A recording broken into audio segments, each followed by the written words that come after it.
Verset 8. L'homme, d'une vertu supérieure, est comme l'eau. L'eau excelle à faire du bien aux êtres et ne lutte point. Elle habite les lieux que déteste la foule.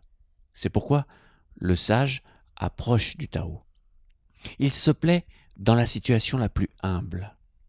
Son cœur aime à être profond comme un abîme. S'il fait des largesses, il excelle à montrer de l'humanité. S'il parle, il excelle à pratiquer la vérité. S'il gouverne, il excelle à procurer la paix. S'il agit, il excelle à montrer sa capacité. S'il se meut, il excelle à se conformer au temps. Il ne lutte contre personne. C'est pourquoi il ne reçoit aucune marque de blâme. Il faut savoir qu'en Chine, l'eau est l'élément le plus important, que ce soit sur un plan symbolique ou sur un plan géographique, car elle coule en abondance avec les fleuves. Dans toute civilisation, c'est l'environnement qui a fondé la philosophie et les croyances. L'un des plus grands fleuves de Chine, le fleuve Jaune, s'écoule d'ouest en est. Mais qu'est-ce qui a une course complètement inverse et apparente? Le soleil, évidemment, contraire au fleuve qui se lève à l'ouest et se couche à l'ouest. Belle représentation des contraires du yin et du yang, non? De l'eau et du feu.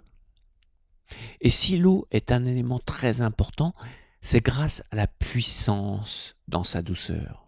Comme il le dit, elle fait du bien sans lutter.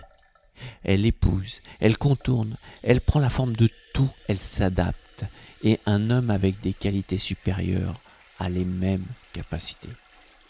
Voilà pourquoi tout le reste du texte est lié à l'élément eau. Plus vous vous approchez des qualités de l'eau, plus vous approchez le Tao, et plus vous deviendrez un sage.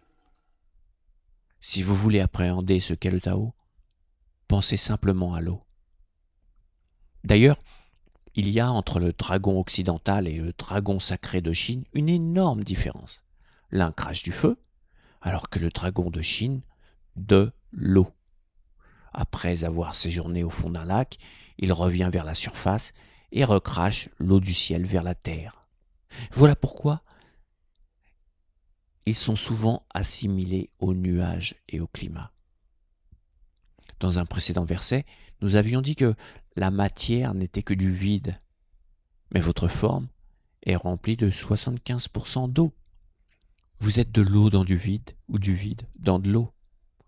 L'eau a une tendance à vouloir être libre. Dès qu'il y a un trou dans un récipient, aussi petit soit-il, l'eau s'échappe.